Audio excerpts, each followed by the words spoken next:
वतीने आणि मढीचे आमचे आदरणीय शिवाजी भाऊ आभाळे यांच्या कॉन्टॅक्टच्या माध्यमातून या ठिकाणी येण्याचा योग आला। तसेच माझे गुरुवर्य आदरणीय हरिभक्तपरायण विठ्ठल महाराज वागचौर यांच्या गुरुकृपेने माझे वडील कैलासवासी भानुदास महाराज गजे यांच्या पवित्र स्मृतीला अभिवादन करून संत मंडळी, वारकरी मंडळी, महाराज मंडळी, तुम्ही बसलेली सर्व श्रोते मंडळी सर्वांच्या चरणी एकदा नतमस्तक होऊन माझ्या कीर्तन रूपी सेवेला सुरुवात करते। मस्तक हे पायावनी वारकरी संताचा, वारकरी संताची आवाज करी संताचा,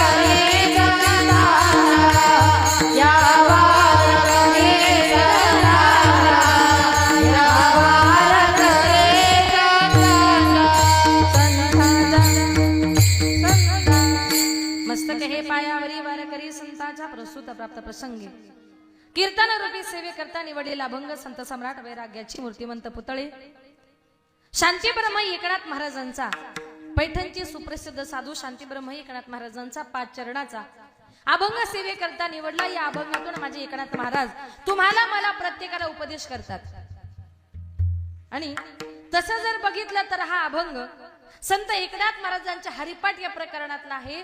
म्हणून त्याचं ध्रुवपद हरिमुखी गाता हरपली चिंता, म्हणून इथे बसलेला असा एकही वारकरी नाही का त्याच्या हा अभंग तोंडपाठ नाही, आणि नसला तोंडपाठ तरी कमीत कमी कानपाठ तरी आहे ना। सर्वांच्या परिचयाचा कानानं ऐकलेला गोडासा अभंग आजच्या या कीर्तन रूपी सेवे करता निवडला। विठाल विठाल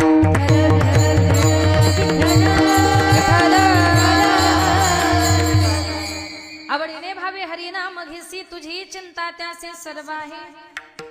या अभंगाद्वारे माझे संत एकनाथ महाराज तुम्हाला मला प्रत्येकाला उपदेश करतात आणि उपदेश करून माझे एकनाथ महाराज म्हणतात की बाबांनो, आपण हा देह घेऊन या मृत्यू लोकामध्ये जन्माला आलोय। हा देह घेऊन जन्माला आल्यानंतर या देहाने आपल्याला हा नाशिवंत संसारच करत बसायचा नाही, तर या देहाने महत्वाची गोष्ट करायची ती म्हणजे काय, आवडीने भावे हरिनाम घेसी। अतिशय आवडीने प्रेमाने भावाने तुम्हाला मला प्रत्येकाला त्या भगवान परमात्म्याचं नामचिंतन करायचंय। मग हा देह जर भगवान परमात्म्याने आपला दिलाय, जेने हा जीव दिला दान तयाचे करील चिंतन। ज्या भगवान परमात्म्याने आपल्याला हा देह दिलाय, मग त्या भगवान परमात्म्याचं आपल्याला ऐकावं लागेल। मग देवाला जे आवडते ना ते तुम्हाला मला करायचंय। मग देवाला काय आवडतं, आवडे देवासी तो ऐका प्रकार, आवडे देवासी तो ऐका प्रकार, आवडे देवासी तो ऐका प्रकार, आवडे देवासी तो ऐका प्रकार, आवडे देवासी तो ऐका प्रकार, आवडे देवासी तो ऐका प्रकार,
राहतो नामाचा उच्चार रात्रंदिन. जे भक्त रात्रंदिवस त्याचं नामचिंतन करतात, त्याचं गुणगान करतात, ते भक्त माझ्या भगवान परमात्म्याला त्याच्या प्राणापेक्षाही प्रिय आहेत. ज्ञानेश्वरी त्याचं वर्णन आले, परी प्राणाहुनी परवते मज आवडती निरुते, ते भक्ती चरित्राते प्रशंसती. जे त्याचं नामचिंतन करतात ते भक्त देवाला आवडतात. अजून देवाला काय आवडतं? तुळसी माळ गळा, गोपी चंदन टिळा, हृदयी कळवळा वैष्णवांचा. ज्याच्या गळ्यामध्ये पवित्र तुळशीची माळ आहे असे भक्त सुद्धा माझ्या भगवान परमात्म्याला आवडतात. मग देवाला जर आपल्या गळ्यातली तुळशीची माळ आवडत असेल तर आपण गळ्यामध्ये काय घातली पाहिजे? माळ का टाळ? आपण गळ्यामध्ये माळ घातली पाहिजे. देवाला जर आवडते ते करा. पण 2 वर्षाच्या म्हणजे पाठीमागच्या 2 वर्षाच्या काळात अशी गंमत झाली, ज्यांच्या होत्या ना अशा बऱ्याच लोकांनी माळा सुद्धा काढून टाकल्या. डॉक्टर म्हटले तुला जगायचं असेल तर खावं लागेल. तो म्हटला देवाच्या कुठं मागं लागायचं, मला जगायचंय. पण त्याला हे कळालं नाही का मला जगवणारा भगवंत आहे. तुम्ही माळ घाला नाहीतर काढा, तुम्हाला जगवणारा वाचवणारा हा भगवंत आहे आणि त्याच्या हातामध्ये सगळं काही आहे. मग भगवान परमात्म्याला जर त्याचं नामचिंतन केलेलं आवडत असेल, आपल्या गळ्यामध्ये पवित्र तुळशीचे माळ आवडत असेल, कपाळाला गोपी चंदनाचा टिळा जर आवडत असेल तर ती आपण केलं पाहिजे. गोपी चंदन टिळा आणि हृदयी कळवळा वैष्णवांचा. बरं गळ्यामध्ये तुम्ही सांगा तुळशीची माळ घालायची, गोपी चंदनाचा टिळा लावायचा, आम्ही माळ घालणार, कपाळाला टिळाही लावणार, पण त्याचा फायदा आम्हाला फायदा काय होणार? त्याचंही उदाहरण तुम्हाला पटवून देते, फक्त जरा लक्षपूर्वक ऐका. एका गावात एक महाराज प्रवचना करता आले होते. प्रवचन संपलं आणि महाराज त्या प्रवचनामध्ये सांगत होते, बाबांनो गळ्यात तुळशीच्या माळा घाला, हा देह पुन्हा पुन्हा आपल्याला मिळणार नाही. या जगामध्ये सगळं काही परत परत मिळेल. पुनर्वित्तम पुनर्मित्रम पुनर्भार्या पुनर्मही येतत सर्व पुनर्लभ्य न शरीर पुनः पुनः.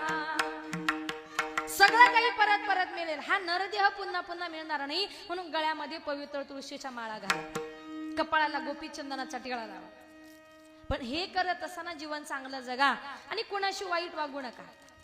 प्रवचन संपलं, एक दुकानदार पळत पळत गेला, म्हटला महाराज मला तुमचं प्रवचन खूप आवडलं, तुम्ही सांगितलं गळ्यामध्ये माळ घाला पण लबाडी करू नका. आता माझा आहे किराणा दुकानाचा धंदा, लबाडी केली नाही तर दुकान चालणार कसं? 2 रुपयाचं आणलं ते 4 रुपयाला जर दिलं नाही तर दुकान चालणार कसं? नको म्हटले माळ घालू, मग कमीत कमी कपाळाला गंध तरी लाव. त्याने सांगितलं महाराज पहाटे 4 वाजल्यापासून गावात एकच दुकान आहे, एवढी गर्दी, गंध लावायला सुद्धा वेळ मिळत नाही. म्हटले नाही वेळ मिळत ना, मग असं कर म्हटले, एखाद्या वारकऱ्याचा गंध तरी बघत जा. त्याच्या लक्षामध्ये आलं की अरे आपल्या शेजारी म्हटलं एक कुंभार राहतो, माळकरी आहे, गंध लावतो. ठीक आहे म्हटले, उठलं का त्याचा गंध बघत जाईल. त्या दुकानदाराचा रोजचा नित्यनेम उठला का पहिला तो शेजारच्या घरात जायचा आणि त्या दुकानदाराचा माळ आणि गंध बघायचा. आता एक दिवस काय झालं, ते कुंभार दादा माती आणण्याच्या निमित्ताने शेतामध्ये गेले. हा सकाळी सकाळी उठला, स्नान केलं, कुंभाराच्या घरामध्ये गेला, बघतो तर काही कुंभार घरात नव्हता. विचारला मावशी काका, म्हटले शेतावर गेले. आता रोजचा नित्यनेम होता, गंध बघितल्याशिवाय कामाला सुरुवात करत नव्हता.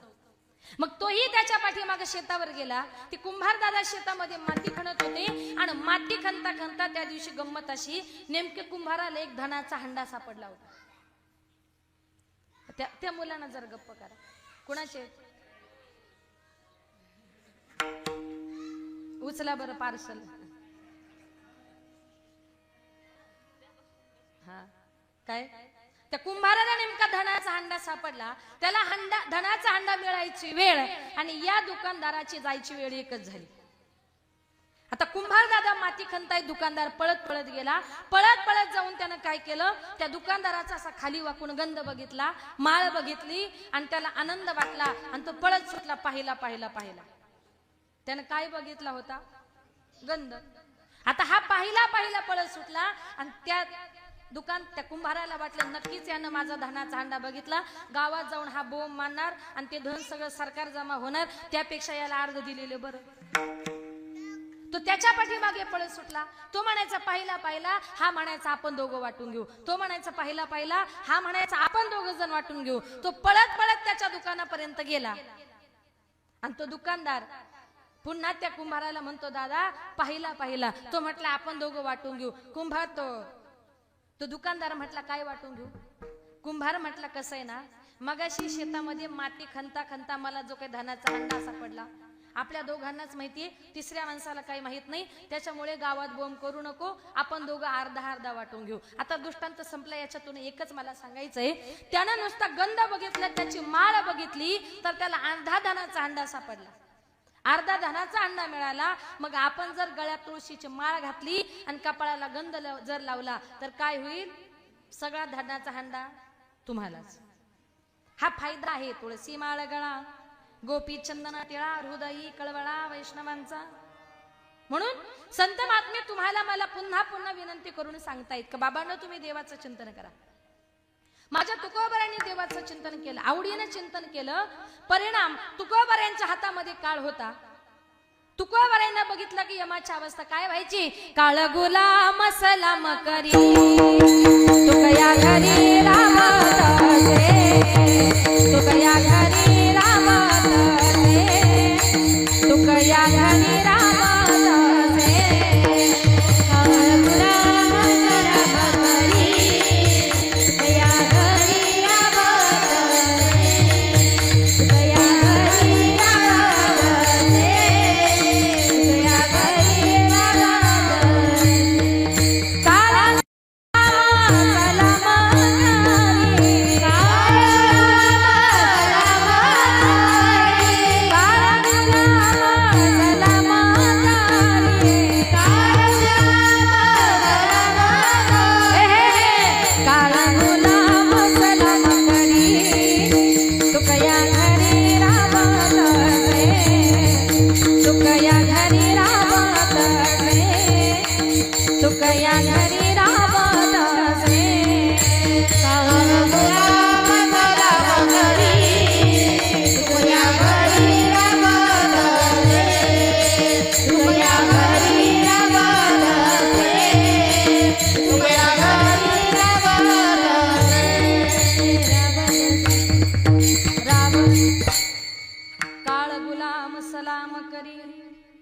तुकया घरी राबतसे.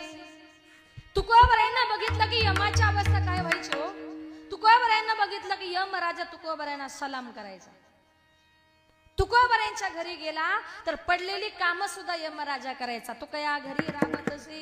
हा अधिकार माझ्या तुकोबारांनी प्राप्त केला. कशामुळे? आवडीने भावे हरिनाम घेसी. आवडीने नामचिंतन केल्यामुळे हा अधिकार माझ्या संत महात्म्यांनी सुद्धा प्राप्त केला. संत महात्मे म्हणतात जो आला त्याला प्रत्येकाला जायचंय. अजूनपर्यंत आला आणि गेला नाही असं आपण कधी ऐकलंय का? जो आला त्याला जायचंय. मरणाची परंपरा ही अखंडित आहे, अबाधित आहे. एका गावात एक मनुष्य त्याने विचार केला की अरे, रात्रंदिवस कितीही संसार केला, कितीही प्रपंच केला, हातामध्ये काय पैसा राहत नाही, त्यापेक्षा म्हटला जातो आणि एखाद्या ठिकाणी जीवच देतो. बरं जीवही असा द्यायचा म्हटला एका फटक्यात माणसाचा जीव गेला पाहिजे.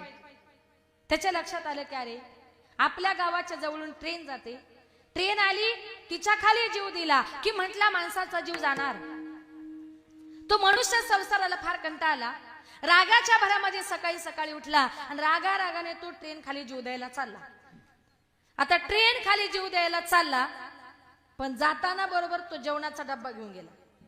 चालला कुठे? जीव द्यायला. जाताना बरोबर जेवणाचा डब्बा घेऊन गेला आणि रुळाच्या मध्ये जाऊन बसला. एक जण म्हटला अरे बाबा, असा रुळाच्या मध्ये का बसलास? ट्रेन आली, अंगावरून गेली तर मरशील ना. म्हटला अरे बाबा, मी मरायला चालू. तू म्हटला काय रे, तू मरायला आला आणि मग जवळ जेवणाचा डब्बा कशाला? तो म्हटला साहेब, चुकून जर ट्रेन लेट आली तर परत जेवायला. आलाय कुठे? मरायला. तो मरायला आला तरी सुद्धा पोटाची चिंता करतो. इतका आपण आपल्या देहावर, आपल्या जीवावर प्रेम करतो. पण आमच्या संतांनी मरणाचं काय केलं? मरण माझे मरुनी गेले, मरण माझे मरुनी गेले, मरण माझे मरुनी गेले, मरण माझे मरुनी गेले, मरण माझे मरुनी गेले, मरण माझे मरुनी गेले, मरण माझे मरुनी गेले, मरण माझे मरुनी गेले, मरण माझे मरुनी गेले, मरण माझे मरुनी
मरण माझे मरुनी गेले मज केले अमर. संत महात्मे म्हणतात आम्ही आमचं मरण आमच्या डोळ्यांनी बघितलं. तो आनंदाचा सोहळा आम्ही काय वर्णन करू. संत महात्म्यांनी दुःखी मरणाचं रूपांतर सुखामध्ये केलं. लाख मोलाचा नरदेव भगवान परमात्म्याने तुम्हाला मला दिलाय, पण प्रत्येक अवयवाचा वापर कसा करायचा हे सुद्धा भगवंताने आपल्याला सांगितलंय. देवानं हात दिलेत ना, हाताने काय करा. टाळी वाजवावी, गुढी उभारावी, वाटती चालावी पंढरी. हाताने माणसाने आनंदाच्या समय गुढी उभारली पाहिजे. पायानं पायी तीर्थयात्रा घडो, देह संता घरी पडो. डोळ्याने काय पहा, डोळे तुम्ही घारे, सुख पहा विठोबाचे मुख. तोंडाने हरिमुखे म्हणा, हरिमुखे म्हणा, पुण्याची गणना कोण करी. कानानं काय करा, कान भरून ऐकेन तुझी कीर्ती, ते मज विश्रांती देई देवा. पण आजही काही काही लोकांचं असं आहे, देवाचं नाव ऐकायला आलं की कानामध्ये बोट घालतात. तुमच्या गावात सप्ताह होतो ना, मग सप्त्याच्या वेळेला पहाटे मंदिरात काकडा होतो. मग आजूबाजूला ज्यांची घरे सगळीच नाही बरं का, काही काही लोक नास्तिक असतात आजूबाजूचे. पहाटे 4 वाजता मंदिरामध्ये काकड्याला सुरुवात झाली ते काही काही लोक म्हणतात आता आले आमच्या झोपा मोडायला. झोपा मोडत नाही, तो काकडा तुमच्या कानावर पडतो हे तुमचं भाग्य समजा. कारण देवाचं चिंतन कानावर पडायला सुद्धा भाग्य असावं लागतं. मग ते लोक काय करतात, झोपमोड होते ना, मग कानामध्ये पॅक असे बोट घालतात. मग देव म्हणतो तुला माझं नावच ऐकायचं नाही ना, मग कायमचाच बैरा हो. बैरा झालो या जगी, बैरा झालो या जगी. नाही ऐकले हरी कीर्तन, नाही केले पुराण श्रवण. ज्यानं कधी कीर्तन ऐकलेलं नाही, कधी भजन ऐकलं नाही, परिणाम माणूस बैरा होतो. आणि एकदा का माणूस बैरा झाला, हा त्याला काय सांगतो, तू त्याला काय सांगतोय, कुणाचंच कुणाला बैऱ्यांना काही कळत नाही. एक सुंदर उदाहरण सांगते, कान असतील तर लक्षपूर्वक ऐका. एका गावात एक मेंढपाळ राहत होता. मेंढ्या चालण्याकरता तो आपल्या शेतावर गेला. दुपारचे 12 वाजले होते. मेंढ्या चालण्याकरता सोडून दिल्या आणि एका झाडाखाली तो आरामाला बसला. 2-3 तासाने उठून इकडे तिकडे बघितलं, मेंढ्या काही दिसत नाही. बरं कुणाला विचारावं अशी परिस्थिती सुद्धा नव्हती. बऱ्याच अंतरावर चालत गेला आणि त्याला जंगलात एक शेतकरी भेटला. तो म्हटला बरं झालं, या शेतकऱ्यानं माझ्या मेंढ्या नक्की बघितल्या असतील. तो त्या शेतकऱ्याच्या जवळ गेला, सांगितलं शेतकरी दादा माझ्या मेंढ्या ह्या रस्त्याने गेल्या का, असा हात करून विचारला. आता तो शेतकरी बहिरा असल्यामुळं त्याला वाटलं हा विचारतोय या शेतात लावलंय काय. तो म्हटला या शेतात ना सगळे कांदे लावलेत. त्याला वाटलं हा सांगतो का तुझ्या मेंढ्या ह्या रस्त्याने गेल्या. आता हाताच्या संकेतानुसार पुढे गेल्यानंतर त्याला त्याच्या 20-25 मेंढ्या मिळाल्या. त्याला आनंद वाटला की अरे त्या शेतकऱ्याने आपल्या एवढ्या 20-25 मेंढ्या सापडून दिल्या, त्याच्या आपल्यावर किती उपकार झाले. आपण जास्त नाही, पण त्या 25 मेंढ्यामध्ये एक असं पाय मोडलेलं मेंढरू होतं आणि त्याला ते बगलीत घेऊनच फिरावं लागायचं. मग त्याने विचार केला याला बगलीमध्ये घेऊन फिरवण्यापेक्षा त्या शेतकऱ्याच्या आपल्यावर उपकार झालेत, म्हटलं असं करू हे मोडकं मेंढरू त्यालाच देऊन टाकू, सांभाळायचं ताण जाईल आणि त्याच्या उपकारातून उतराई होईल म्हटलं. म्हणून त्याने ते असं पाय मोडलेले मेंढरू आपल्या बगलीमध्ये घातलं. त्या शेतकऱ्याकडे आला आणि शेतकऱ्याला म्हणतो शेतकरी दादा, आता ज्या शेतकऱ्याकडे आला होता ना ते मेंढ्या विचारायला किंवा त्याला मेंढी द्यायला आला होता ना, तो शेतकरी होता बहिरम सोसायटीचा अध्यक्ष. लक्षात आलं का तुमच्या? मेंढपाळ कसा होता, बहिरा होता, आणि शेतकरी सुद्धा होता बहिरम सोसायटीचा अध्यक्ष. आता यानं काय केलं, ते मेंढरू घेतलं, त्या शेतकऱ्याकडे आला आणि त्या शेतकऱ्याला म्हणतो शेतकरी दादा अरे तू माझ्या एवढ्या 20-25 मेंढ्या सापडून दिल्या म्हणून तुला हे मोडकं मेंढरू बक्षीस म्हणून घे. आता तो शेतकरी बहिरा असल्यामुळं त्याला वाटलं हा सांगतो का तू माझ्या मेंढ्याचा पाय मोडला. तो म्हणतो अरे बाबा, अरे मी तुझ्या मेंढ्याच पाहिला नाही तर मी तुझ्या मेंढ्याचा पाय मोडू कशाला. आणि हा याला काय सांगतो, तू माझ्या एवढ्या 20-25 मेंढ्या सापडून दिल्या म्हणून तुला हे मोडकं मेंढरू बक्षीस म्हणून घे. 2 तास झाले, 3 तास झाले, दोघांचं भांडण काही मिटत नाही. भांडण मिटत नाही ना, म्हणे चला गावच्या पाटलाकडे. दोनही बहिरे गावच्या पाटलाकडे गेले. आता ज्या गावच्या पाटलाकडे भांडण मिटवायला गेले तो गावचा पाटील होता बहिरम सोसायटीचा चेअरमन, म्हणजे तोही बहिरा होता. गंमत अशी पाटलाचं आणि त्याच्या बायकोचं भांडण होऊन पाटलाने त्याच्या बायकोला घराच्या बाहेर काढून दिलं. पाटलाची बायको घराच्या बाहेर गेली आणि तेवढ्यात ते दोन बहिरे घरात गेले. एक जण म्हटलं, पाटील साहेब, यांनी माझ्या एवढ्या 20-25 मेंढ्या सापडून दिल्या म्हणून मी याला हे मोडकं मेंढरू बक्षीस देण्यासाठी आलो. दुसरा म्हटला, पाटील साहेब, अहो मी याच्या मेंढ्याच पाहिला नाही तरी मी याच्या मेंढ्याचा पाय मोडू कशाला. पाटील म्हटला, तुम्ही दोघांनी मला कितीही जरी सांगितलं ना, पण मी काय माझ्या बायकोला घरात घेणार. दृष्टांत संपला.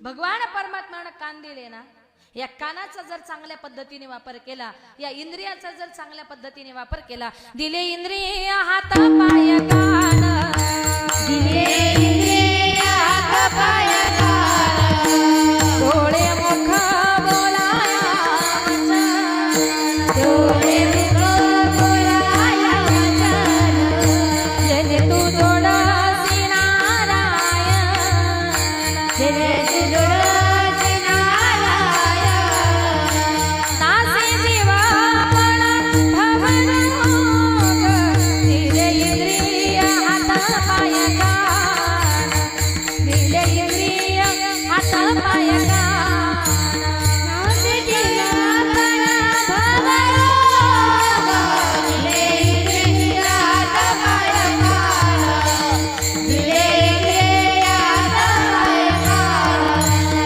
दिले इंद्रिय हात पाय कान, डोळे मुख बोलाया वचन, दिले सिंदूरची नारायण,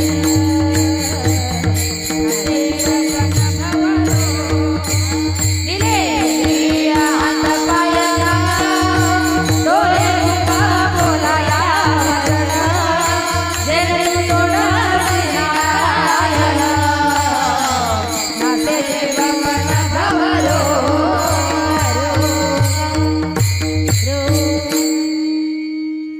दिले इंद्रिय हात पाय कान, सगळे इंद्रिय दिले. कशाला दिले? जेणे तू जोडसी नारायण. नारायणाला भगवंताला जोडण्याकरता दिलेत. मग भगवंताला जोडून काय करायचंय तर आवडीने भावे हरिनाम घेसी. माझे एकनाथ महाराज म्हणतात, तुम्हाला देवाचं चिंतनच करायचंय ना, वरवर करू नका. कीर्तनकार म्हणतात, बाबा न टाळ्या वाजवा, विठ्ठल विठ्ठल म्हणा, पण तरी सुद्धा आपण विठ्ठलाचं नाव काय घेत, बाया खुशाल नाही म्हणतात. आपण विठ्ठलाचं नाव घेत नाही, पण घेतलं पाहिजे. कीर्तनकार बघतायत, कीर्तनकार म्हणतात म्हणून वरवर विठ्ठल विठ्ठल म्हणायचं नाही. देवाचं चिंतन करायचंय ना, कसं करा तर माझे एकनाथ महाराज अभंगाच्या आवडीने भावे हरी नाम घेसी, आवडीने भावे हरी नाम घेसी, आवडीने भावे हरी नाम घेसी, आवडीने भावे हरी नाम घेसी, आवडीने भावे हरी नाम घेसी, आवडीने भावे हरी नाम घेसी, आवडीने भावे हरी नाम घेसी,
हरिनाम घेसी.